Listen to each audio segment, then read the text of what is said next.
So, today we're going to talk about how to free your mind, how to escape social conditioning, which is essentially how to escape the matrix, all right? And today's focus, tomorrow I'm going to focus on the spiritual side, but today let's focus on the societal side of the matrix, kind of like the social matrix that has us domesticated, because as human beings we've had become domesticated. Now, social conditioning is the form of domestication for humans to keep us in order, to serve a purpose as a whole. But social conditioning is amazing. It provides comfort and removes uncertainty. All right? But the problem is this. We lose our innate ability to survive. We become weak. A lot of us. Not all of us, but a lot of us. Those who choose the comfort. Now, this is the thing. Is that back in the days, back in the days, we had hunter-gatherers, right? And hunter-gatherers were more healthy, had a variety of meal, and were more fit as opposed to the other humans, which are the same, but those who had the agricultural revolution. When we went from hunter-gatherers to farmers, we lost a lot of what makes us humans. Why is this? Farmers were able to relax more because they had their crops. They didn't have to hunt. They were chilling. You know, they were like hippies compared to the hunters, right? But this is the thing. It may have looked better. You're not working as much, but they were less healthier. They lack a variety of food. They only have rice, potato, and some of the harvest. They were missing certain nutrients. Hunter-gatherers had meat, had different berries. They varied depending on the day. So they had different kind of foods, and so they met the nutrition in different forms. You see? But they had to work for it. People get scared when I say that word, right? And also farmers were more prone to famine because they seeked comfort. They got something else, which was they became a slave to the seasons. If there was a famine, suddenly everyone stopped eating. But nobody knew how to hunt, so it was very difficult to survive. In addition, the population also expanded, that it caused us to have so many people because of the agricultural revolution. That's what happened. You see? And it caused people, and it caused kids to have. See, this is the thing, is that it caused parents to have a lot of kids, and because they had a lot of kids, the parents couldn't breastfeed all of the children. They were eating. The children were eating because they weren't being breastfeed in public. Because they weren't being breastfed, they weren't receiving the proper nutrition. So because they had 10 kids, not everyone could have been breastfed. So a lot of them died because of malnutrition. So it looked like it was a positive, us having more comfort, but in reality, it really caused a lot of humans to die as a result of it. And we lost that innate ability to survive. It domesticated, and once again, we're going through that same phase once again, the domestication of humans, but electronically speaking. This is the thing, is that because the easier things get, because technology is going to keep advancing. And so it's going to get easier and easier and easier and easier. Next time, then what's next? What's next? A human robot that's a sex doll? Yeah. So this is the thing, is that humans were made for challenges. The society, the matrix that we live in, wants to give you comfort. You see, it wants to give you comfort. So, because of that, we don't question the reality that we live. We say this is normal. We say going to work is normal. We say not following our dreams is normal because we need to satisfy the whole. Now, let's talk about the mass confusion theory. So I can show you how to challenge those beliefs so that you can step out of the matrix. Because in order for you to step out of that matrix, you need to first learn how to challenge your belief system. Because that's what's keeping you trapped in your mind-made prison. So, let me ask you this. We as human beings have learned to trust authority. Because if they're right about this, they must be right about that. I mean, as children, we were raised to trust authority, to listen to authority, right?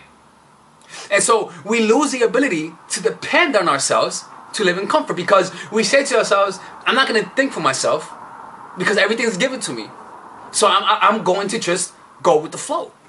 Oh yeah, I want a good future, but I'm going to still go with the flow. So that's why a lot of people live their lives, and then when they live it, they say it wasn't like we intended. They didn't know that they were trapped in that little pathway that every motherfucking human has to walk through. You see?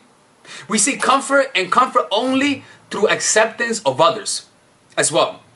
So that comfort that we also got from depending on other people, from not thinking from ourselves. It causes us not to also not think for ourselves, to find ourselves. So we need other people's thoughts and validation to accept ourselves. We need other people to accept ourselves. So as we see, we become a society that needs each other. And that's great. But at the same time, that's not. Because we've grown to be little pussies. We need each other. We can't think for ourselves. We never fact check. We just hear someone say something and we trust it like it's the gospel. And that's not how we should learn.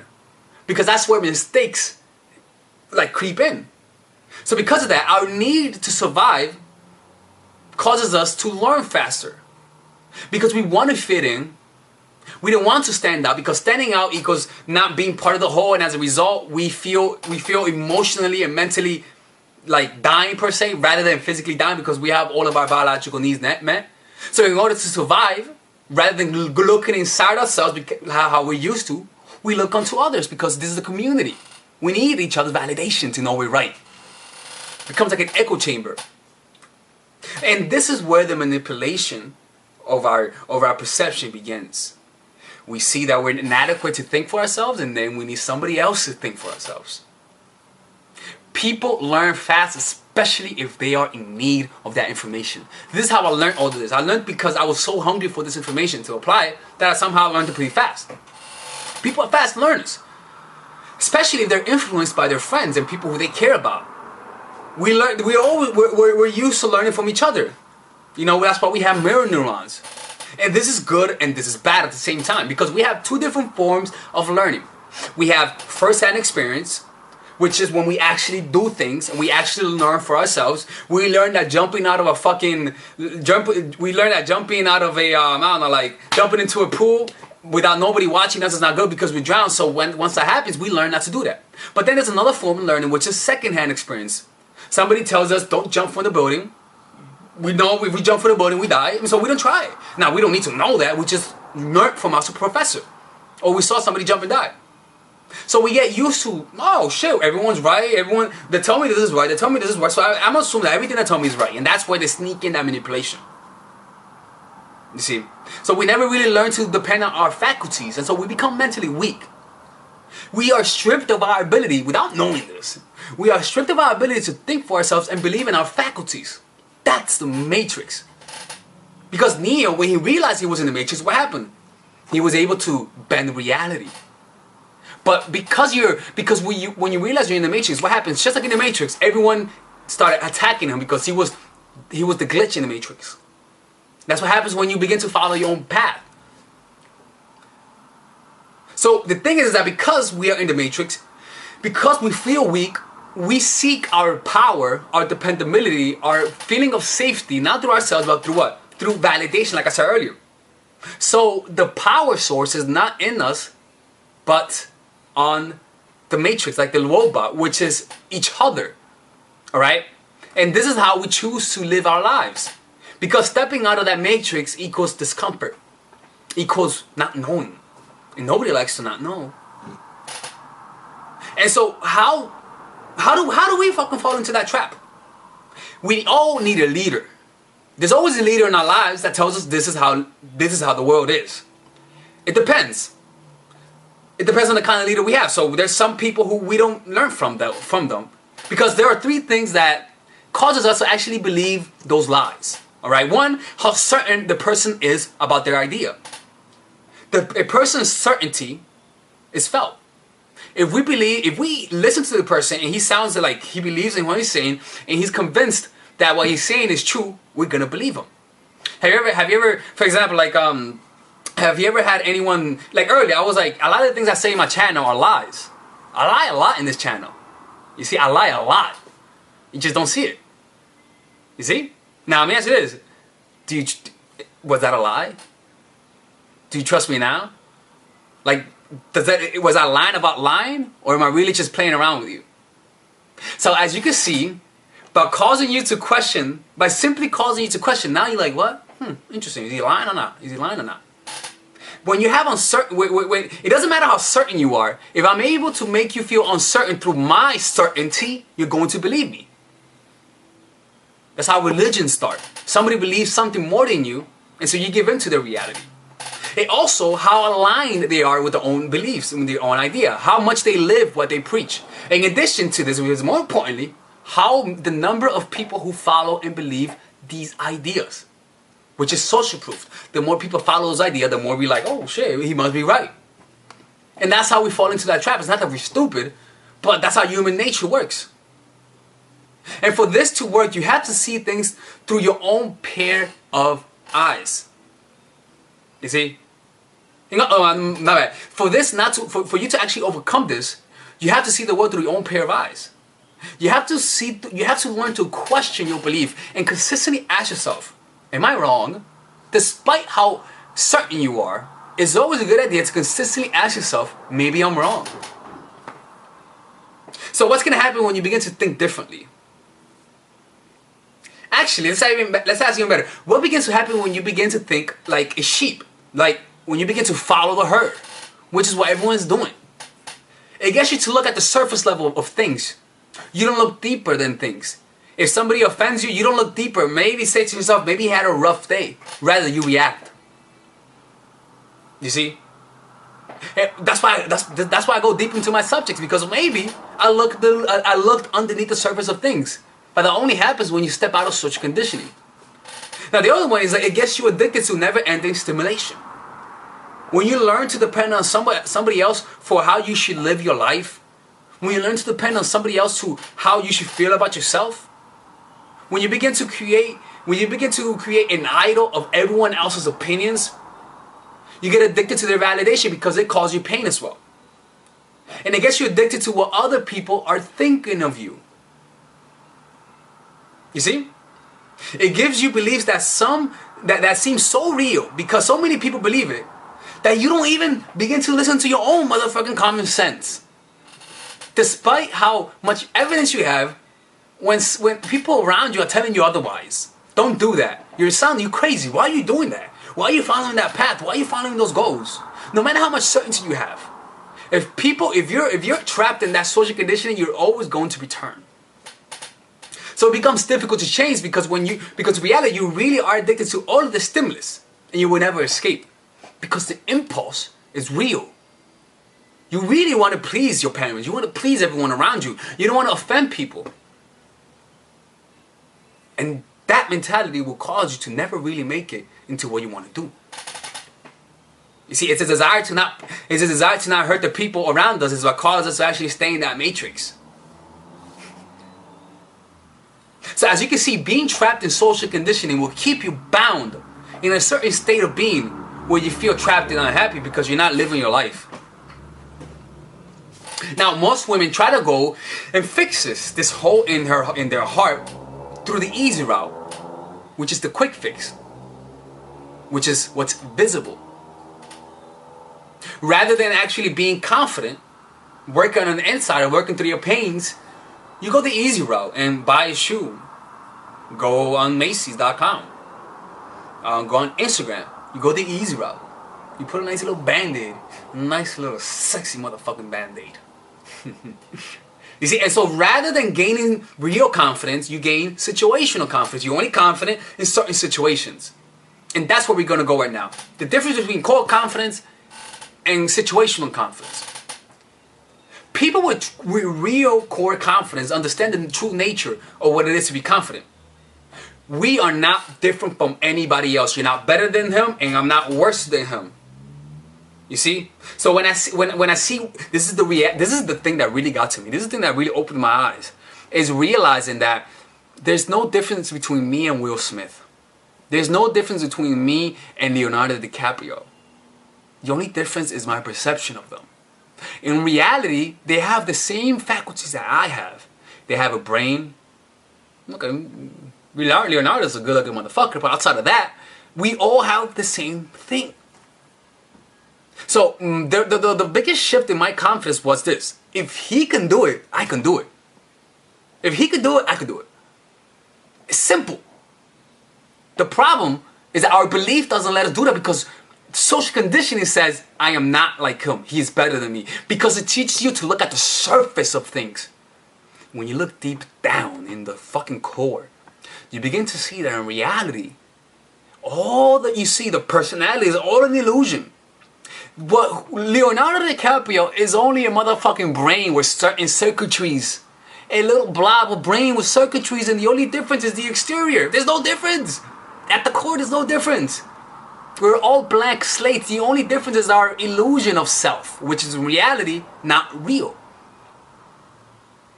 Did you understand what I'm saying? Like, there's real confidence is not feeling superior. Real confidence is noticing that there's no difference between me and George Bush. Oh, fuck him, there's a difference. There's no difference between me and Obama. God damn it. There's no difference between me and my friend, okay? No. It's between me and someone who's better than me at basketball, Steph Curry. There's no difference between me and Steph Curry. The only difference is how our brain is wired. And the only difference between how our brain is wired is what you focus on and what you do, what you practice. You see? It's fucking amazing when I realized that. That was the moment when I actually started gaining these, learning this and studying this. I just been doing this for 2 years. I haven't been doing this my whole life. I haven't. Okay? So, we are not different from anybody else. And so because of that, it's okay to suck. You see? It's okay to go to the gym and be fat. And go to the gym and work out. It's okay to suck because when you have real confidence, you know the process of learning. The process of learning is sucking at your scale. And feeling uncomfortable. When you know that, you begin to garnish the feeling of uncomfortableness because you know what lies behind that. Behind feeling uncomfortable comes glory because once you get to that feeling of being uncomfortable, that's when momentum hits and you start achieving your goals. But the uncomfortableness is like going through the little shit, the hemisphere of the earth that control that covers us from the UV radiation of the sun. You know that little thing, the atmosphere. This resistance, the uncomfortableness is kind of like the atmosphere. Once you get through that, that's when you begin to actually see the momentum, see results. And so situational confidence, on the other hand, is based on circumstance and will always run back to comfort when things get bad. Oh, you feel uncomfortable, you can't learn how to shoot the basketball, you keep breaking every single fucking shot? You're done. I'm not shooting basketball anymore. Oh, you're learning how to talk to guys and you get rejected, the guy doesn't like you? Ah, fuck that shit, I'm going OkCupid. You never really learned the skill because you are not really confident. How confident you are is depending upon how able you are able to handle pain and embrace it because you know what's behind that. It's realizing that you can change things by simply knowing how to work with the matrix instead of working against it. Working with the matrix is against the matrix is being pissed off at the situation and feeling like the victim and trying to force your way through it. People will believe in you more. People will believe in you more if you don't people will believe in you more like you will. See, I'm fucking up. See, this is why I need editing. This is crazy. Okay, so anyways, you know that you're learning to stand out when people begin to see you as different. When the way you talk, the way you go about yourself is different.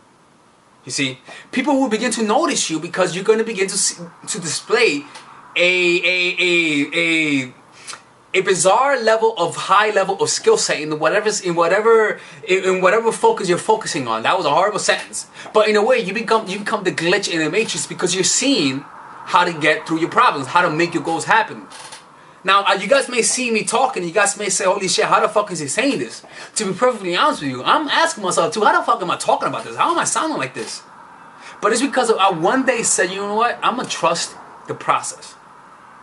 I'm just gonna do exactly what the best people in the world, what the best people who are doing what I wanna do, I'm gonna do exactly what they do and trust the process.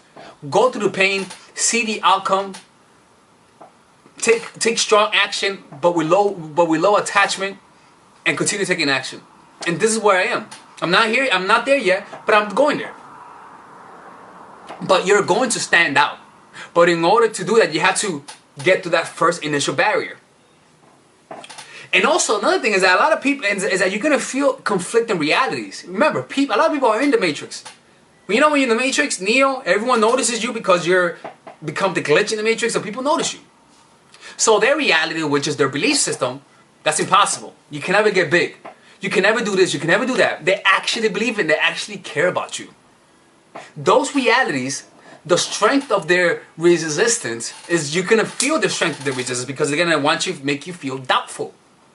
So depending on how strong your reality, depending on how strong you are, that's how much you're going to deflect it. You ever notice certain people that just keep attracting certain, like they just know how to attract good things in their lives? It's because they know how to morph reality around them. You see? So in a way, if you want to achieve a high goal, you have to first feel yourself achieving a high goal and act as though you have achieved the high goal. You see? If you act like a rock star, you'll get treated like a rock star.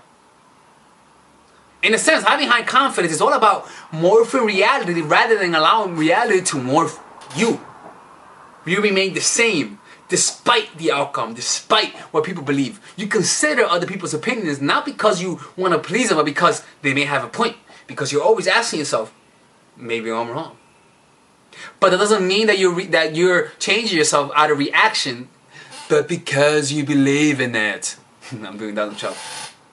You see, you remain the same, you remain present and unreactive. That also applies to interacting with men.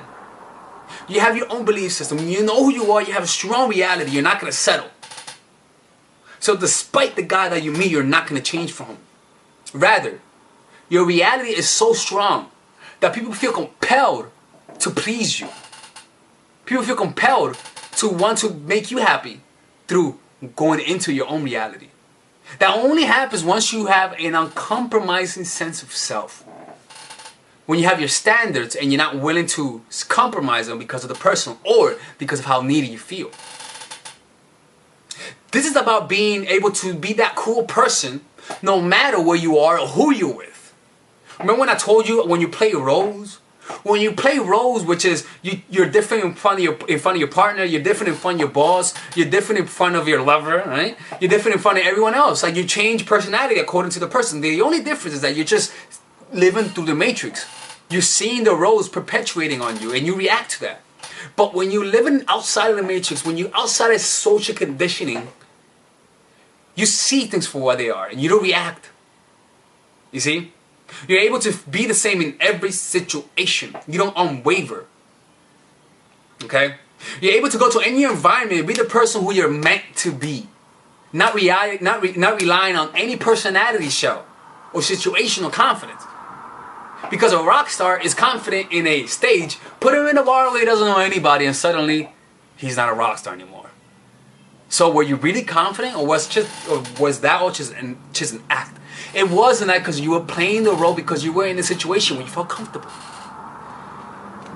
So how do you escape the matrix? Simple. Yeah, it is simple. First, notice the resistance. Notice the resistance. What are resistance? Your repressed goals, the things that you want to do but you don't do because you don't want to displease other people. Your life situation, the life situation that you're trying to change but you can't. Who you are, the certain qualities in you that you don't like and you want to change and that you're embarrassed about. Those are the resistance.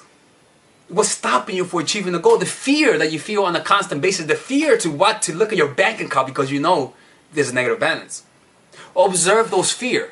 Because those are unconscious and remain unconscious unless you bring them to the light of your consciousness. And then taking right action. Similar to driving in traffic. Taking right action is like this. You're in traffic, you know you cannot go, you cannot fucking move, but you still resist, which is I want to get to work, I want to get to work, I want to get to work. Right? But then there comes a point when you know you cannot get to work. So what happens? You just say to yourself, you know what, fuck that shit, I give up. I can't get to work, so I'm just give up. Like, I'm not going to try anymore. You know you're late, and there's nothing you can do about it. So once you give up, I'm done. I give up. That's what I mean by observing the resistance and letting go. Okay? That's what I mean. It's about feeling the emotion and taking right action. What was right action? You know you couldn't do nothing about it.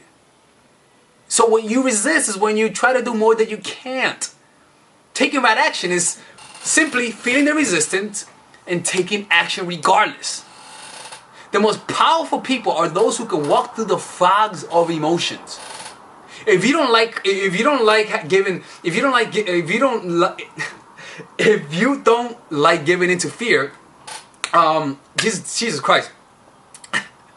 For example, let's say you're in front of a line, right? Let's say you're in front of a line, and you know a mountain lion, you cannot run away from a mountain lion because what? They're gonna run for you. Resistance is very similar. You're in front of a mountain lion, you're feeling resistance, and what does resistance say? Run away. What happens if you fucking do what resistance say? You're gonna fucking die. Acceptance and taking right action is this. Seeing the mountain lion, shit in your pants, shit in bricks, taking right action, which says make yourself look bigger, and doing it despite the fear. But the fear becomes so real that you feel compelled to run. Taking right action, relaxing in the midst of fear, and taking action regardless. It's also another way to step out of the matrix is owning up to who you are totally, rather than being a compartmentalized person, which is you only pick certain parts of yourself and you deny the other part to yourself. You want to become an integrated person where you accept every aspect of yourself. You observe the things that you're proud of, and you also equally observe the things that you're ashamed of, because we usually try to suppress the things that we are ashamed of from our conscious awareness.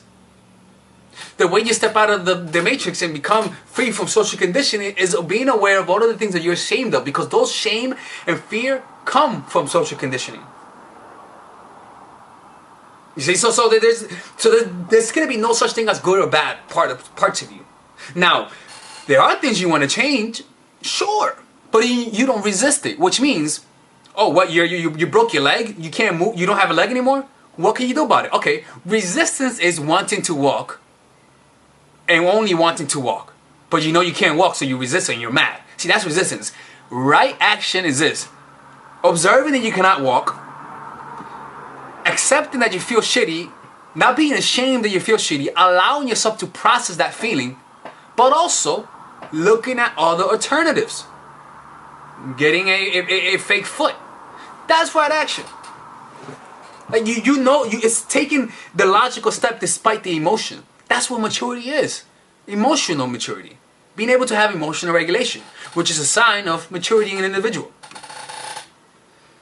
In addition to that, stepping out of social conditioning, on top of having an integrated personality, it also comes to owning up to the things that you normally are ashamed of. For example, if you smoke cigarettes and your parents catch you smoking cigarettes and you're ashamed of smoking cigarettes, what happens? You're smoking cigarettes and your parents are like, how dare you smoke cigarettes? And let's say you're ashamed. Oh no, I wasn't smoking cigarettes. I'm sorry. What happens? Now they know you did something wrong, and that feeds it. Now they know that you're wrong. They put themselves in a place of morally right, and what happens? They're able to make you feel shitty. But then, that's you being in social conditioning. Let's say you step out of it, and what happens now? Smoking your cigarette. Are you smoking cigarette? Oh shit, yeah, I am. I didn't want to see it. To be honest with you, I didn't want you guys to see it, but I do smoke cigarettes. I'll put it out for you guys. How dare you smoke cigarettes? Sorry, you know. I'll stop smoking in front of the house though. How dare you? How dare you? See, they have no control. They can't guilt trip you. You accept, you own up to it. You see? And so that's what happens, that when you own up to the things when you own up to yourself, let's say you own up to yourself, you fucking own it. So people cannot really control you anymore. You see, it's one of the craziest things. It's kind of like I apply it to talking to women, where I'll talk to a girl and the girl will be like, "Are you hitting on me?" And you own up to that shit. Yeah, I'm hitting on you. That's more attractive, as opposed to, "Are you hitting on me?" No, of course not. I just thought you were cute, and I want to say hi. Like you bitch out. So owning up to what you do is like this. It's like, what, you like to suck dick? You know, you don't say that shit to everyone, right? You're not ashamed of it, right? But when you are given the opportunity to talk about it, you own up to that shit. What you don't want to be a mom, you don't want to have kids, you own up to that shit and you tell that to people. Because people try to put you to shame because you're not following the path. No, you own up to it. Like, yeah, I don't want to have kids. You don't allow people to make you feel shitty. First step is owning up to the things that you do. It's not being ashamed of it. And if you are ashamed of it, I want you to observe the shame. So you want to go deeper and deeper into the resistance. You feel ashamed of being ashamed, observe yourself being ashamed of being ashamed. But the thing is that you got to get deep into your thoughts that's causing you to feel that shame. And just observe it. Observe it. Because when you observe it, you're accepting it. You see? So a way to step out. So once you understand this, right? This is what I like to do things, right? Is that a very easy way to actually step out of the matrix is to set extremely high goals. Setting high goals and becoming obsessed with achieving that goal. Because when you become obsessed with achieving that goal, we usually achieve whatever we obsess about. Think about that. We usually achieve anything that we obsess about. We just obsess about the wrong things. We obsess about the wrong things. If I would have okay, so let's keep talking. So what do? Become obsessed with a certain outcome. Find a goal that you want to do, not the goal that everyone else wants you to do. Just find the goal that you want to do. And the first step to doing it is actually becoming curious. I'm not kidding. The first, see, I used to be a social worker, right? And I hated it. And so the first thing I did was looking for the best jobs in America. And the first thing was a computer programmer. And I learned how to become a computer programmer in like a year. And I found out I didn't like it, but I took that first step. I already had momentum. So when I found out that wasn't for me, because of the simple momentum, I was able to shift gears and go into another goal. I was shifting, zigzagging, until I found the right path. And I may even be zigzagging, I may not even know, because at that moment you think you're in the right path. But that's the thing, is that you will never give up. You will never give up until you achieve that goal. But the only way for you to not to achieve that goal is to give in to the conditioned responses that people try to instill in you, which is fear and looking for comfort. You want to step out of that. All right? You want to step out of it. Set high goals, extremely high goals. Read the book Psycho-Cybernetics. It talks all about that. Because if I keep going, it's gonna be a long time. Now look, I'm sorry that the video broke out. It only records for 30 minutes. I don't know why. It's kind of shitty for that. But yeah, this is how you do it. This is how you step out of the matrix. This is more of the societal perspective. Tomorrow, I'm going to be talking about the spiritual side of how to step out of the matrix. And we're going to talk about how it relates to quantum physics. We're going to talk about relativity, the theory of relativity, to put everything into one little theme, so you guys can have a good understanding of this. I hope you guys understood what I said, and I hope you guys received some value from this. This is my first time talking about this on camera, so I may have sounded a little off. But anyways, this is Alex. Take care. Alright people, if you guys enjoy that type of content, if you guys want to work with me one-on-one, and you guys have some situations you guys want me to answer, maybe somebody's playing you, maybe somebody doesn't like you, maybe you want to make somebody like you, maybe you want to tell me your situation and see what I think, you guys can click on the description down below and purchase a one-on-one phone coaching call with me that is completely confidential and nobody knows about it. And there I'll be able to give you my personal opinion about your situation. And at the end of the day, when you work with me, you're gonna get answers, all right? The point is that you're not gonna waste your time. If you guys want to do that, click on the description down below. Those are the one-on-one private confidential phone calls. And if you guys want to be able to, for me to answer your questions, like you see in my videos where I answer questions, you guys can book an email coaching session, which is more affordable, and you guys can change things around and nobody will know it's you. And there you'll be able to get a one-on-one type of coaching, and I'll be able to post it on YouTube. And the beauty about it is that nobody finds out, because you could just change your name, people. You say you're in China, I'm gonna say you're in Australia. Nobody's gonna find out, people. Now, I wanna make it clear. The private one-on-one phone call are private, confidential. The email coaching calls, as you guys can see, are things that I post on YouTube. They're more affordable, and they let me post a video on it. As long as you change things around, nobody will know it's you. So don't be shy, man. I love working with people, and at the end of the day, it's my passion to help people. You guys have no idea how happy this makes me to be able to help you guys at an individual basis. And at the end of the day, you're gonna get my honest advice. A lot of people bullshit you just to bring you back as a customer. If you guys are looking for that honest advice, this is the guy for you. Okay? See you guys.